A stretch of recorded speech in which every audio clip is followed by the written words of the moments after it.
United States of America and to the republic for which it stands, one nation, under God, indivisible, with liberty and justice for all. Morning, Mr. Chair. Morning, everybody. Good morning. Good morning, everyone. First item of business this morning is going to be deletions to the agenda. Do we have any? We have none. Make a motion to approve, Mr. Chair. Second. Got a motion and a second. Discussion on the agenda. Hearing none. Those in favor? Aye. That motion passes. Next item of business is the approval of our consent agenda. Commissioners, is there anything that you want added, not added, removed for more discussion Not aye, on the Mr. consent agenda? Not aye. Okay, look for a motion. So move, Mr. Chair. Got a motion? Is there a second? Second. Got a motion and a second. Discussion, I guess we won't have any. All in favor? Aye. Opposed? Mr. Chair, is this a roll call? Oh, thank you very kindly. It is a roll call. Commissioner Wincher? Aye. Lemire? Aye. Blaine? Aye. Casper? Aye. Myself, Commissioner Jelinski, is an aye vote. Thank you, Commissioner Blaine, keeping me in line. I appreciate that. Next item of business is item number 5, Health and Human Services Report. Good morning, Brad. Commissioners, good morning, Mr. Chair. Good morning, Brad. Good morning. I am here this morning again to talk about our position as the adult intake worker. This is a position we placed in the 2023 budget and was talked about at planning last week as well as during the budgeting process. Just to make note that even with this position in our budget, our levy increase request was 0.02%. The reason this position is being requested and was added into the budget is to continue to move us to a health and human services model where we are having people that can do intake regardless of why they're calling, so no wrong door. Currently, we have an intake person on the social service side dedicated to intake, doing child protection, vulnerable adult, waiver intake, whatever they're calling for about our social service programs. We have currently 4 case managers on the public health side who rotate intake on the public health side. And so this really takes away from what their full-time caseloads are currently. We have about 45 staff doing various levels of case management that this position can support. Couple other reasons, we have some changes in min choices and vulnerable adults happening. For the last couple years, we've been able on a child protection report to follow up and collect more data or get more information, whether it be from a professional, the reporter, somebody that might have more knowledge that we can make an informed decision. That currently now has changed with vulnerable adults too. So we take child protection reports. We do not take vulnerable adult reports. They come to us through the MARC system, the Minnesota Adult Reporting System. So, somebody is calling that line with the information they have, might not be as significant as, we may not have enough information in terms of their vulnerability. Do they qualify as a vulnerable adult, or the report, the nature of the report? So this will give us more time for that, as well as we have changes to the min choices system coming up. So that's going to require some more intake time as well when it comes to the additional min choices, as well as some of the requirements that are going to be added into the min choices. Adding an additional intake will provide more time for both the children's and adults intake worker to build relationships, mitigate risks, get more information, help some of the staff on the front end, hopefully find the proper services, maybe even support some of those activities so they may not be coming in as a case on their caseload. Just some history. So I mentioned this at planning that our social services intakes grew about an average from 156 per month to 203 per month as of 2022. We continue to run lean and have managed leaves and turnover throughout the process. A couple other caseload situations. We've seen increases in children's mental health and adult mental health caseloads. Not to mention the waivers now. With the opening of the waivers, it's increased some DD time, mental health time, children's mental health time. And so we've also still see a reduction in providers, or not enough providers to do all the work for us. And so staff are having to do more for their clients. Let's see, what else can I say? I guess with that, I'd maybe just open it up for questions. I would look to the board. Brad, thank you very much for all that you've just got done saying. I appreciate that a lot.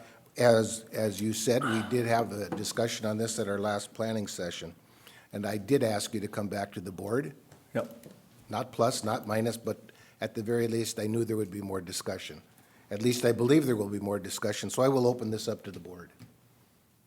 Commissioner Wincher. Thank you. Brad, when you say it increased from 140 to 156 caseloads per month, is that kind of what you're saying? Or? The intakes. The So intakes. just the social service intakes have increased that much per month from 2018 to 2022. Okay, and then you have 40 staff members that handle this, is that right? No, we have 45 staff total who are doing various levels of case management. We currently have one intake worker dedicated to the social services side, and then of those 45, 4 to 6 of them are doing intake on the public health side. Okay, and when you say intake, how many clients is each intake, is there like, they're doing 5 a month, 10 a month? How, do you have those numbers?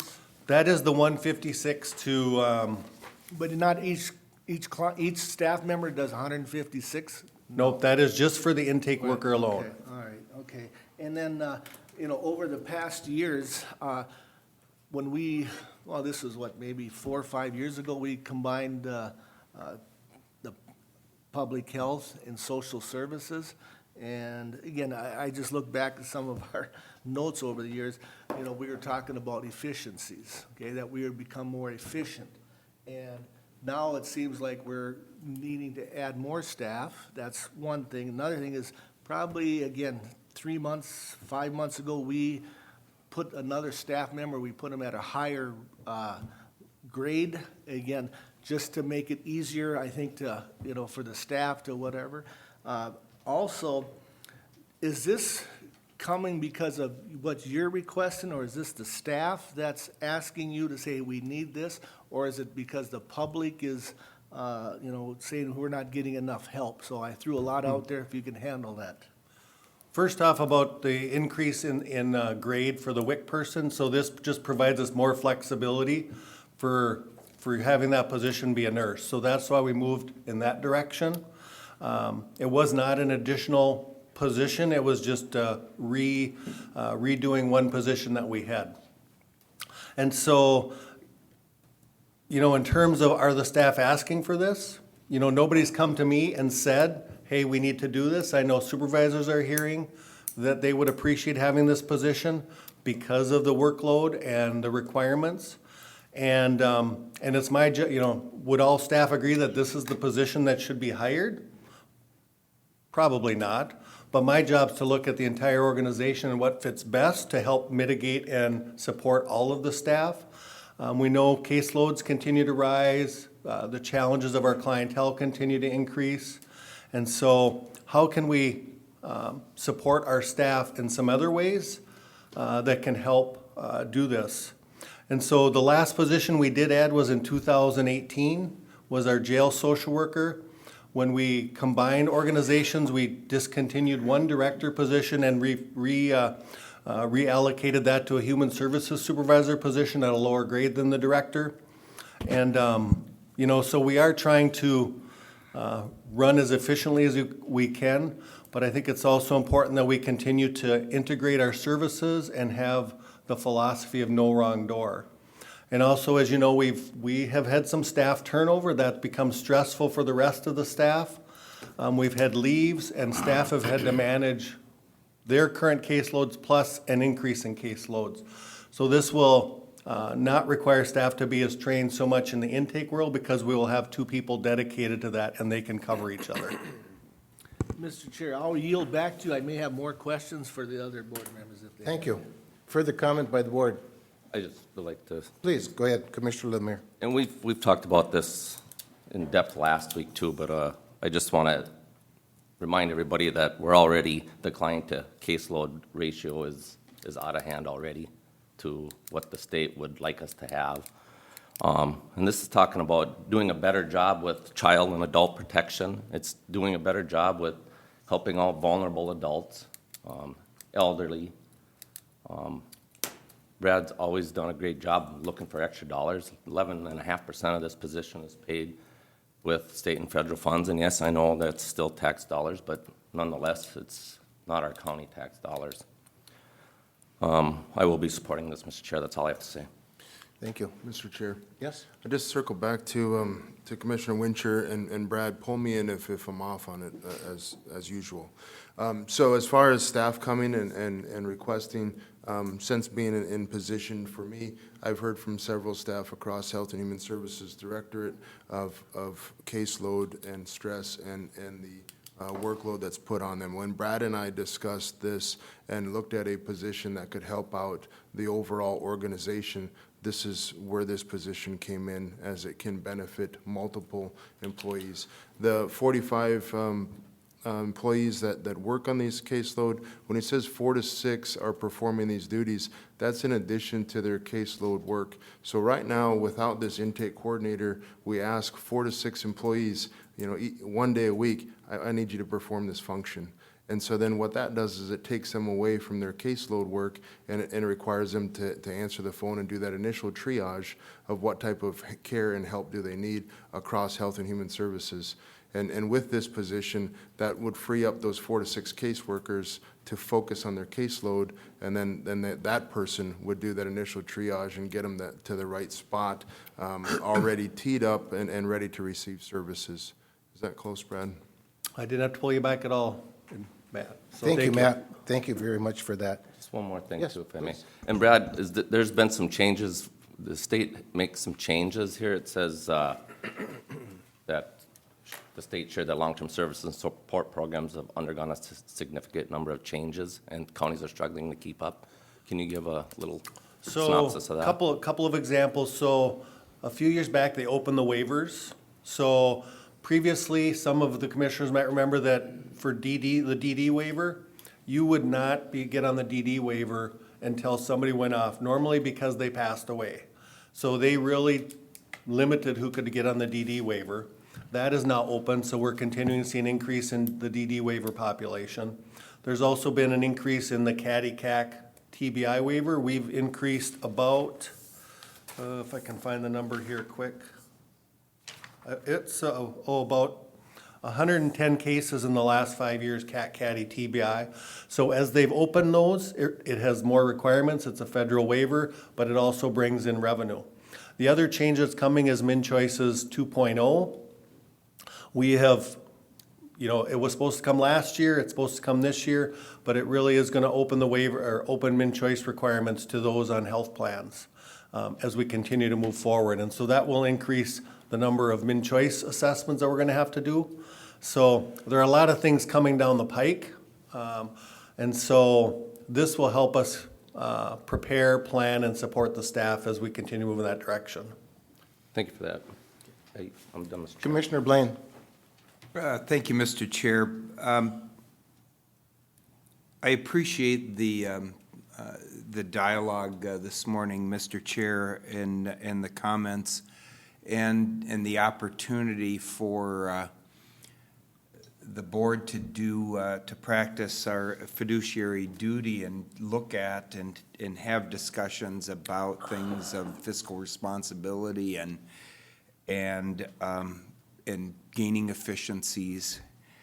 But for me, what kind of comes striking to me on this, Mr. Chair, is the fact that we already approved this as part of the 2023 budget. And so we had discussion about the creation of this position. I shouldn't say the creation of this position, but the filling of this need within the department, and this goes back prior to this board voting to approve the budget for 2023. As much as I enjoy the conversation this morning and at our planning session to help educate myself and my colleagues on the board, once again, about what's happening within your department to answer the needs of the residents of the county. I feel we already made that commitment. I already voted to make that commitment to address this need when we voted for the 2023 budget. So I really don't feel the opportunity to go back now and carve this out, Mr. Chair. Thank you, Commissioner Blaine. Commissioner Casper, do you have a comment? Yeah, I know my heart is torn. You know, on one hand, you have NASCAR inflation, and our constituents are having to swallow that. And when they look at it, it's painful. You know, they're pulling up to the gas pump, and it's not good. Everything continues to rise. And yet at the same time, I'm torn because I hear that this was brought forth back with the, in the 23, the spending, and now all of a sudden it seems like the possibility to backpedal. So it's difficult, something that's almost been pre-approved, and now all of a sudden there's the e-brakes been put on. So my heart is torn, I would say. Thank you. And I'm going to throw my 2 cents in, and it's only going to be 2 cents. And I'm simply going to go to the very first line of our staffing request form. The primary purpose for this position is to provide intake services to vulnerable adults and support services to families, disabled individuals, and community members in crisis. I rest my case. I'd look to the board for a motion. Can I say one more thing? Yes. I just want to make a correction, because in the paper it said this was 1% of Brad's budget, and that's incorrect. Brad's whole budget increased by 1% last year, which was phenomenal. It's way under the Absolutely. norm. Thank you for that. Yeah. And I'd like to make one last comment here too, or a little couple more. Again, it was brought up also that, you know, the training and that this may, you know, relieve other staff members from working to it. I don't believe this will eliminate people from moving on. This is a position that, you know, that's the world we're in, that it's not gonna keep people from, you know, applying for a job, getting it and moving on. Unless you could guarantee me that, and I don't think you can guarantee me that we won't have a turnover, you know, so that's one thing. I look at, yes, it was approved at the other budget for the 2023, but keep in mind, gentlemen, this is not a replacement, this is a new position, and when we come to budget time, and again, I believe we came in like about 11 or 12%, and we chiseled it down for 5 or 6%. And again, do I support all this? Yes. I will not be supporting this position just because of the fact that we did vote on it, but again, who knows what's going on? You hear about layoffs coming already. I think 3M, I just heard on the radio, laid 2,500 people off. So, and we discussed that there's going to be some challenges this year, and that's $85,000. Yeah, it's part of the budget, but it's going to be about a 1% levy increase for the following year, because again, once we put the raises, the 3% increase, the staff member, this will be clicking close to 95,000 by next year, again, my opinion. So again, I will be voting against this here. Mr. Chair, I'll make a motion to approve. Got a motion on the table, is there a second? There's a second, Mr. Chair. There's a motion, there's a second. Gentlemen, is there further discussion? Yeah, I guess, Mr. Chairman, I would just call the question, Brad, if this position is denied for this year, is it something you can come back in a year with next year's budget and take another run at this, or is it dead in the water for keeps? You know, it's a good question. You know, I would still push for this position regardless, I think, because it meets the needs of the entire agency. I think as we talk about, you know, where is government going and when is it going to stop? We've had that conversation during budget time and during our planning meeting, and I don't have an answer for that, but what I can say is that the state and federal government is not reducing our requirements. And I tend to think they will continue to add requirements. We've talked about efficiencies with technology. Our technology is still not at a place that it sufficiently creates enough efficiencies to reduce staff. So, I wish I could say we were getting leaner and meaner, but, that is just not the case because of all the challenges we have. And as I said, the state and federal government has not reduced requirements and tends to increase the requirements. Further discussion, Commissioner Lemire. Also, I like, and the problem is gonna get worse. Cindy had a name for it, but I don't remember what it's called, but baby boomers, Silver tsunami. the silver tsunami's coming. So not only is this person gonna get busy, but in the future, we might need to look at another position. Further discussion. Gentlemen, we'll do a roll call vote on this. Commissioner Lemire. Aye. Commissioner Casper. Aye. Commissioner Blaine. Aye. Commissioner Wincher. Nay. Hey, Mr. Chairman, I'm sorry. Can I rescind that? Please, absolutely you can. I will vote nay. Okay, we got a nay vote, and I think I dropped off with, and a nay with Commissioner Wincher. I'm going to have an aye vote. Commissioner Jelinski will be an aye vote.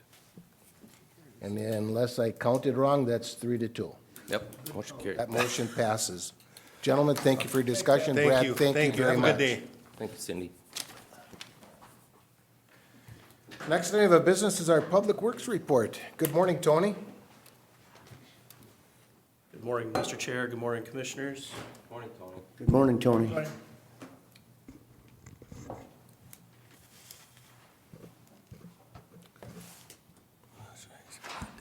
I have a handful of items this morning.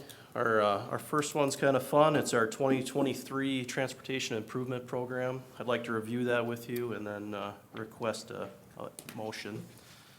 So this upcoming year, 2023, we've had some of it in the works already. We've had these discussions. We have some projects that involve federal funding that goes to the benefit of the county to get moving early, and then a joint project with the city of Royalton to get moving early. When you look at our project list here, our first one at the top there, it's a HSIP multi-component edgeline project. It's a striping project. We received some federal funding for that.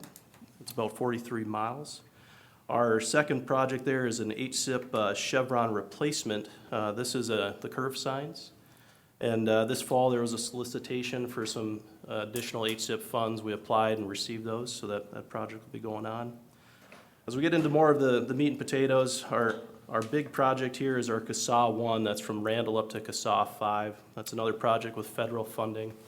A reclaim, and then we're adding some sinusoidal edge lines to that section of the road. Our next one, CASA 6 Bridge over by Sobieski. It's a bridge over the Swan River. It's been needing replacement. Again, receiving some outside funding with another federal project. So when you look at all those projects with federal funding, those are outside resources that are coming into our county that we're able to utilize and supplement our transportation program. The rest of our projects here are either our SAPs or our state aid funds, or they're our county road projects. So we look at our CASA 47. This is a bituminous overlay from 25 to Trunk Highway 27. It's a longer project, 9.3 miles. Originally, we're anticipating that to be longer, but reviewing bid prices, we had to shrink that down a little bit. So in 2024, you'll be seeing some additional 47 work. When we get into our county road projects, these are your levy dollars and then our local option sales tax that fund these projects. These are all tentative for the moment. We have a couple lettings. Well, the Sobieski project will be letting tomorrow, and then that'll really dictate our final decision on where we can spend our funding and not. We've had 2 lettings so far already, and they've come in very favorable, so I'm anticipating being able to deliver all of this project pending right away on the 253. So when we look at this, we have County Road 234. This is a joint project with the city of Royalton.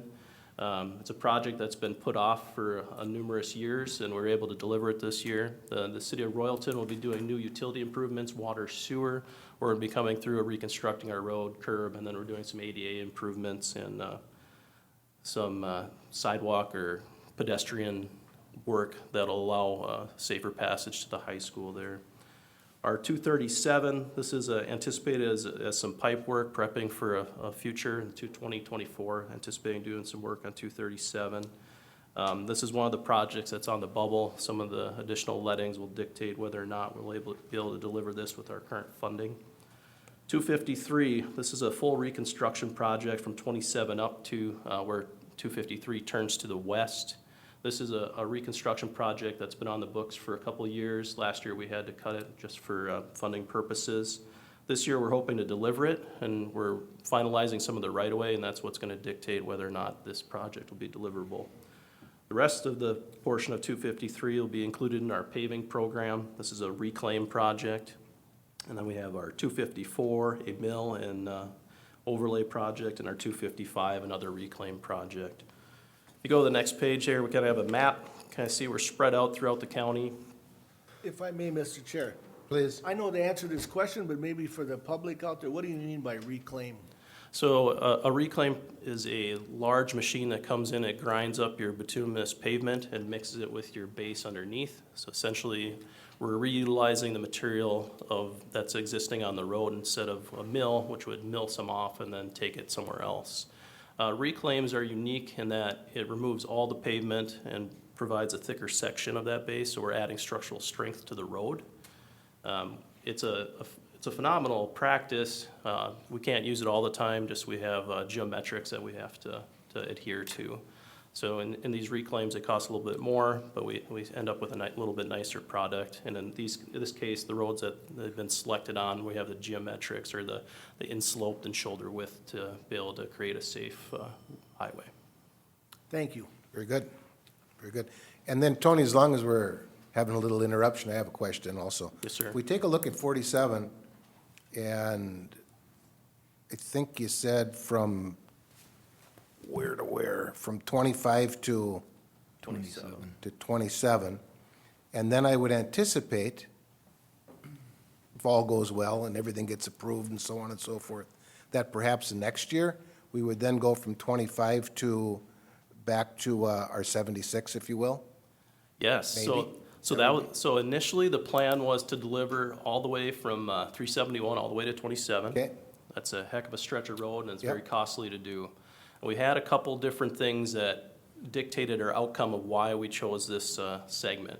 So last year, if you remember correctly, we led a project that included a box culvert on County Road 47. Yep. With material delays, those boxes were never able to be built. So in the section that we're not doing, we're gonna be putting in a box culvert there that was supposed to be put in last year. So hopefully that's gonna be happening early spring. That's part of our 2022 holdover work. So that's one of your constraints. The other thing is just your material constraints and your cost right now. You know, over the past couple of years, you know, we're in a very high inflationary period. We're also seeing fuel prices rise, and when you're dealing with oil and then paving, there's a lot of fuel cost, and then just your raw oil to actually make your product. So when you see those prices inflate, delivering a project that large would essentially be almost your whole program. You know, with the constraints of that holdover work, it just makes sense to do this. So when we look at our 2024 schedule, pending all our boxes go in and pending some good bid prices, the plan is next year to be taking it from 371 to 25. And then we actually also have some federal funds next year to do an HSIP project, so actually put in the sinusoidal edge line striping through that whole section. So that's kind of the plan for next year. Beautiful, thank you. Mr. Chair, if I may? Yes, please. Since we are at a stop here, second, I wanted to ask or maybe clarify, on the previous slide we seen with the listing of all the projects there. It's fair to say, or is it fair to say that is how you and staff would rank the importance of these projects? So in the event, let's say in the event that there is funding issues, there is weather issues, or there is things that come up that are outside of our control, where we would have to limit the activity of our work in 2023. Is it fair to say that the projects that would fall off that list would be the ones that are listed on the bottom of that list, or is that not fair to say?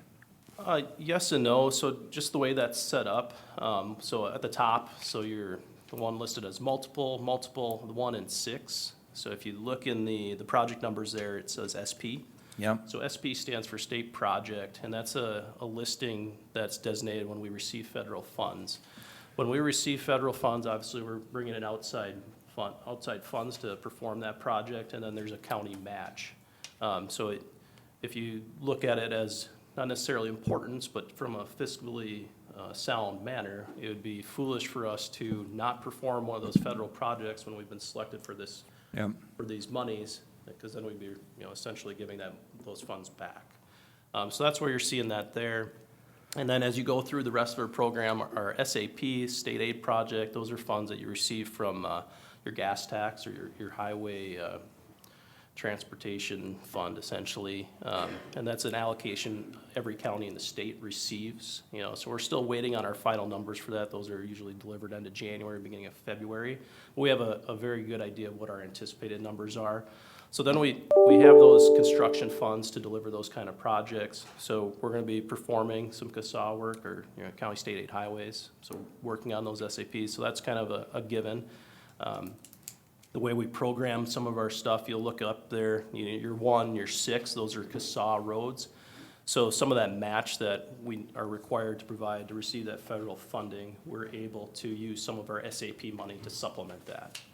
So that's what we're doing, at least on the CASA 1, CASA 6, we might be using some local funds. But, so when you look at those are kind of where your program comes in. And when you look at your rest of your program, so all the CPs, those are your county roads. And those are your local levy dollars, and then your local sales tax dollar projects. So those are stuff that we're only funding internally here at Morrison County. And so that's where those projects, though very needed, come to the decision of whether or not we need to, or able to deliver it with the funding we have. And when we go through our budgeting process, we're kind of looking at what we think it's gonna be, and then we go from there. And as these earlier lettings dictate, as these earlier lettings get let and we have these new bid prices, we can then anticipate what our new bid prices are gonna be, and that's what we can kind of decide what we can and cannot deliver. And then you have your other items that make it deliverable or non-deliverable. So that section of County Road 253, with that being a reconstruction project, we're having to acquire additional right-of-way. So maybe we end up in a landowner dispute or something like that, and we can't get the right-of-way right away. Maybe have to go through a condemnation or eminent domain situation. That could delay a project. I believe everyone on 253 has been pretty welcoming for that project. That road needs to be raised a little bit, get some wider shoulder for the large farm equipment that's out there. But, so those are the kind of things we're doing.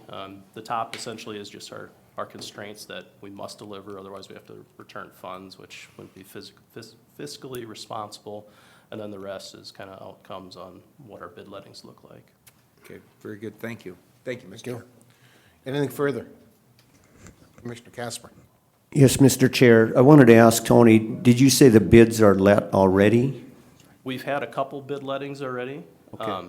So our next item on the agenda for me is our Royalton project.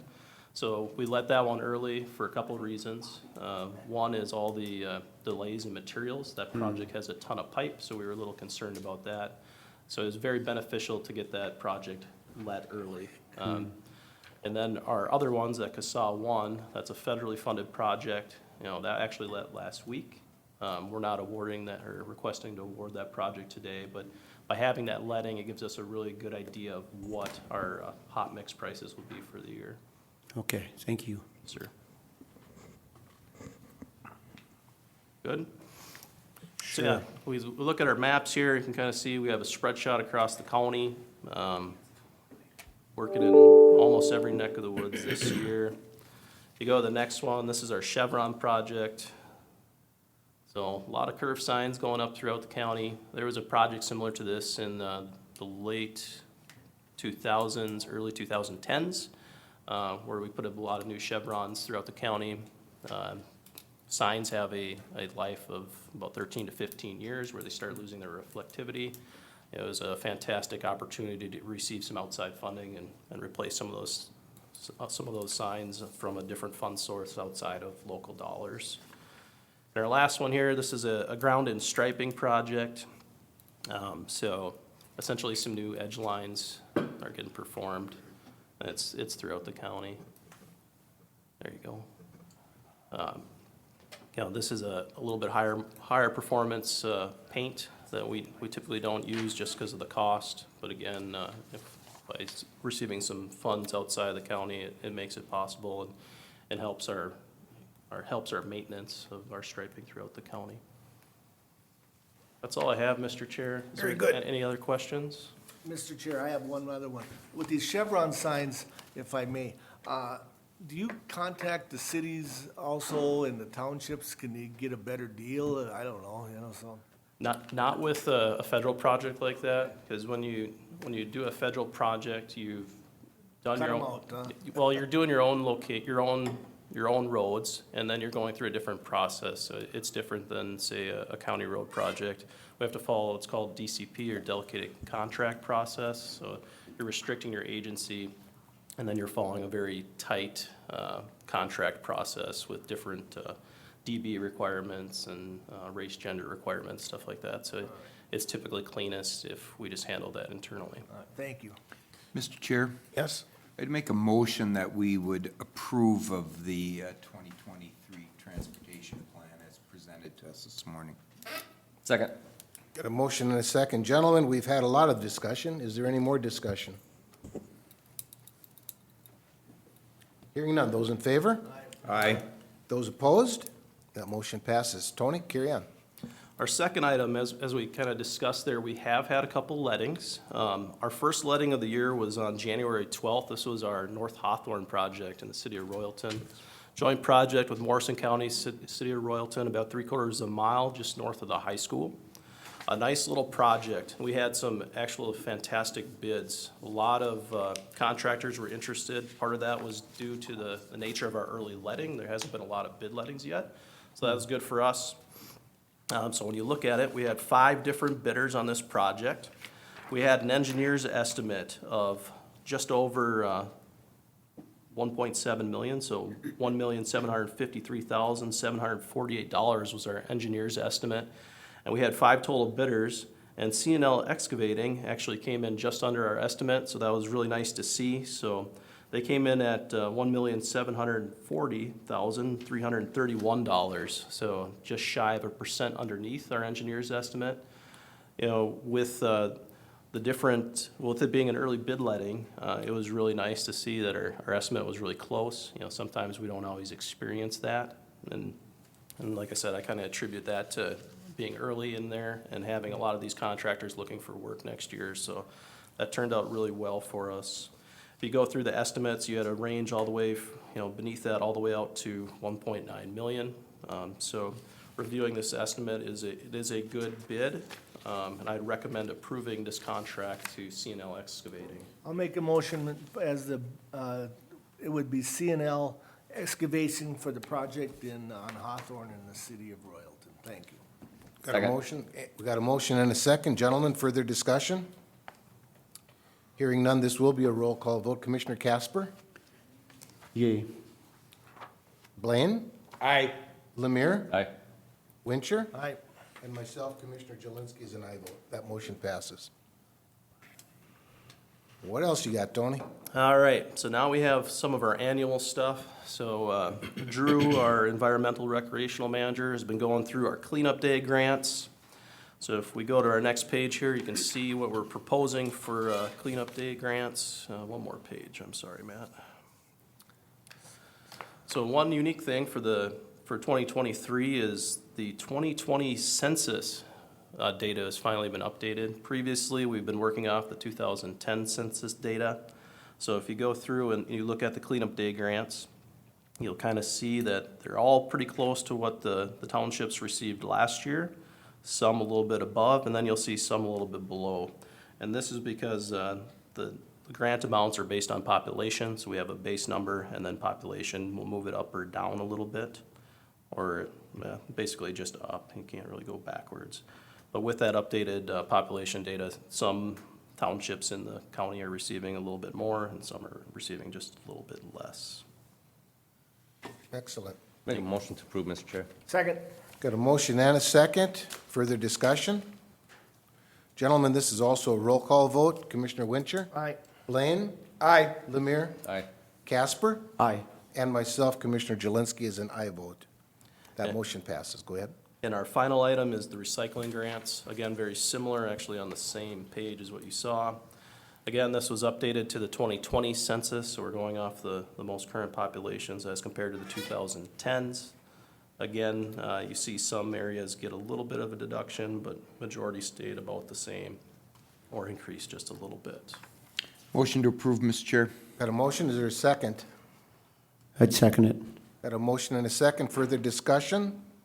Hearing none. Gentlemen, this is also a roll call vote. Commissioner Lemire? Aye. Blaine? Aye. Wincher? Aye. Casper? Aye. And myself, Commissioner Jelinski, is an aye vote. That motion passes. Thank you, Tony. That's all I have, Mr. Chair. Thanks, Tony. Excellent, excellent. Thank you very much, Tony. Thank you, everyone. Agenda shows the administrator's report is next. Thank you, Mr. Chair, and respect for our sheriff's time. My first item I'd like to bring before the board today is not part of the packet, but it addresses a recent turnover in personnel. Sure. And so I'd ask the sheriff to come forward to the board.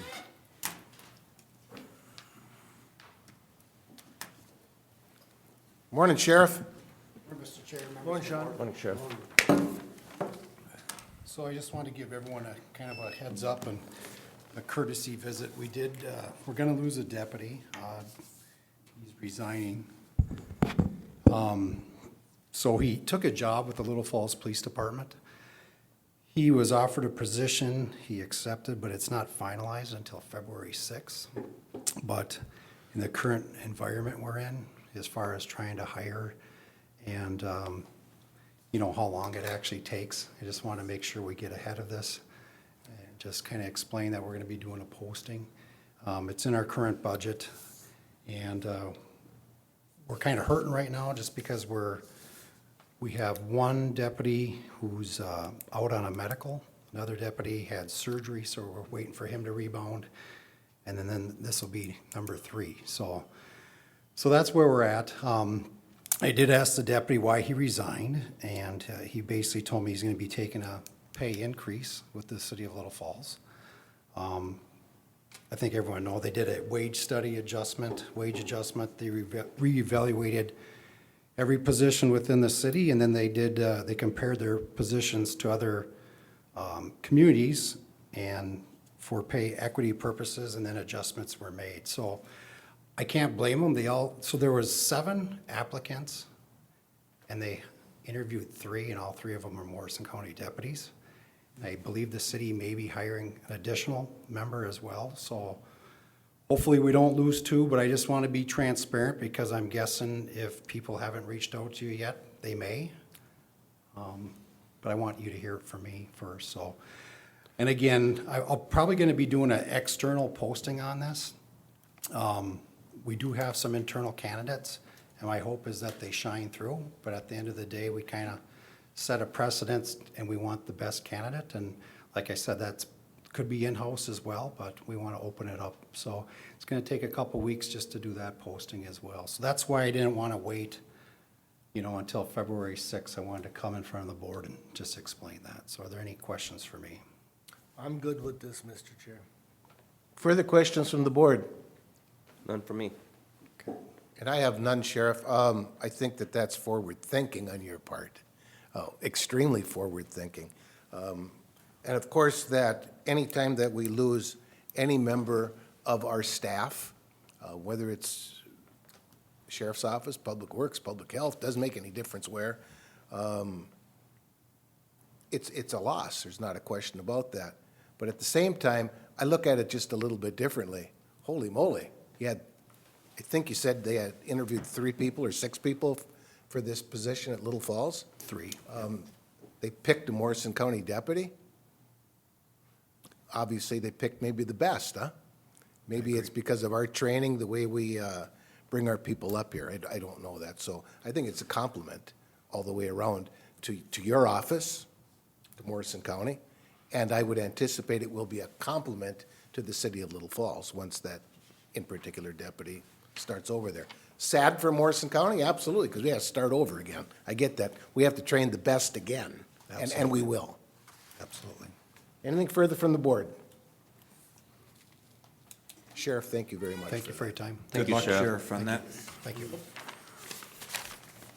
Thanks, Mr. Chair. Yes, go ahead. So my item that's in the packet for this week is to approve the county's 2022 pay equity report. And that report is something that we submit every 3 years to the Minnesota Pay Equity Management System. We are assessed in 5 areas, and when we did our internal look, where we needed to be was either at 0% or above 80% in each of those areas that we are assessed against. And our payroll specialist did the assessment and comes back with her interpretation is that we will pass this pay equity review. So if there are any other questions, otherwise I'll look to the board to approve the report as provided and subsequent submission to the Minnesota Pay Equity Management System.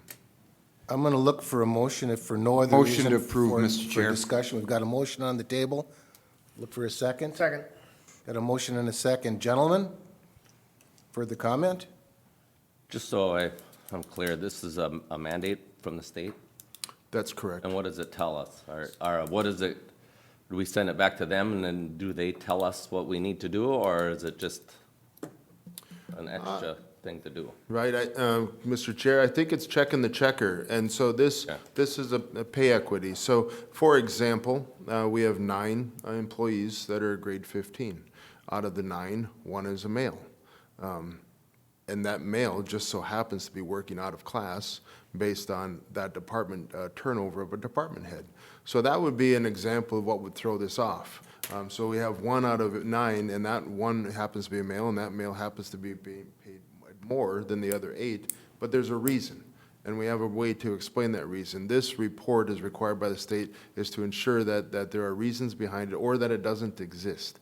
And so it is a mandated report, and in talking to our payroll specialist, my ask is that we do this every year, but submit it to the state once a year to keep an eye on our hiring practices and that keep an eye on the county's pay equity procedures. Thank you. Excellent. Further comment?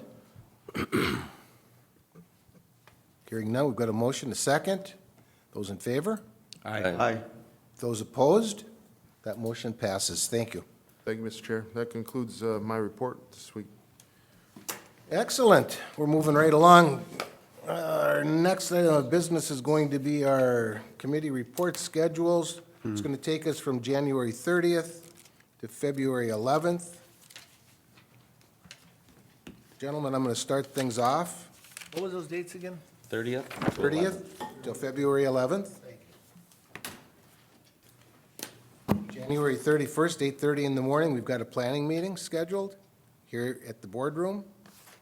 That same day, 6 PM, we have a Planning Commission Board of Adjustment class that Amy's putting together, right here in the boardroom. Is that at 6? That's at 6, and that will be with the Planning Commission, Board of Adjustments, and the board, whatever class that she's got going there.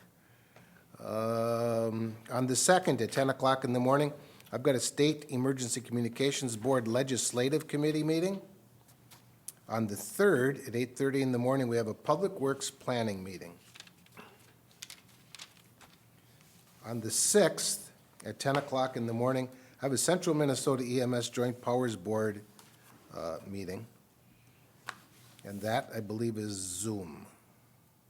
On the 7th, at 9 o'clock in the morning, we have a county board meeting. On the 8th, at 8:30 in the morning, there's a department head meeting. On the 9th at 10 o'clock in the morning, I have a Central Minnesota Emergency Services Board Next Gen 911 meeting, and that is virtual.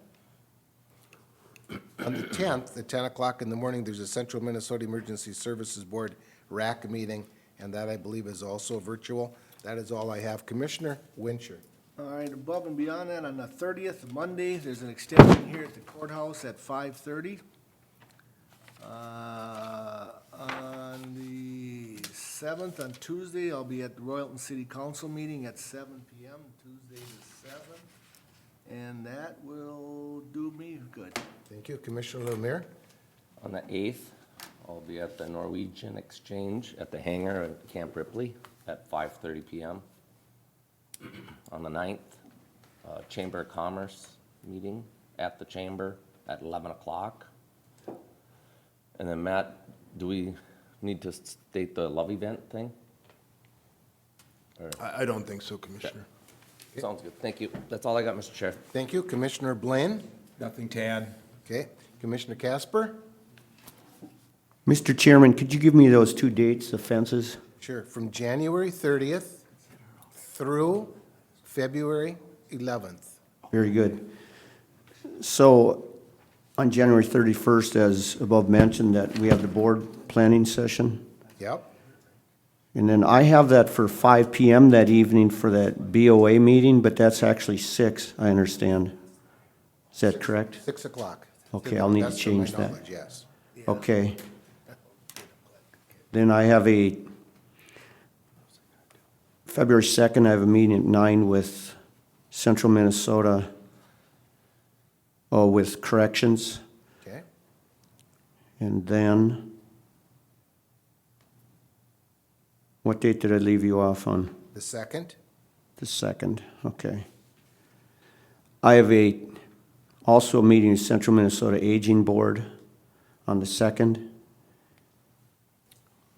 I have a 1:30 meeting on February 2nd also with Brad and 2 of his supervisors. And then, I think that's it for now. Okay. Well, actually, February 9th, I'd like to join Matt at Lakin Township for their meeting. Okay. Very good. And thank you, gentlemen. Mr. Chair? Yes. I just want to mention that there is, the Rosenmeyer Board for State and Local Government is having a forum, actually having 2 forums in this window of time. The first on Monday evening, the 6th, with the Deputy Commissioner of the Minnesota Pollution Control Agency at the Chalberg Theater at Central Lakes College there. And then there is on Wednesday, the 8th, a forum dealing with the view of central Minnesota through the eyes and lens of Steve Coles, who is a longtime photographer for the Brainerd Daily Dispatch. Very well known, and his work is extraordinary. I just wanted to mention that we've talked about the Pollution Control Agency and the impact that they have on our business, especially at the landfill. So I just want to throw that out there. Do you have any intention of attending either of those? Unfortunately, I will not be able to attend the Wednesday forum. I am still looking to attend the Pollution Control Agency forum on the 6th. I would like to be there. After that, I'm on the road for 3 days. Okay. Unfortunately. Thank you. Thank you for that, Mr. Chair. Thank you. Appreciate that. Anything further from the board? I would look to our administrator for anything further. I do not, Mr. Chair, thank you. I would look to our esteemed clerk. Nothing? Motion to adjourn, Mr. Chair? A motion to adjourn, is there a second? I'd second that. Got a motion and a second, all in favor? Aye. Motion passes, it's 9:55. Gentlemen, have a great day. Just had to point that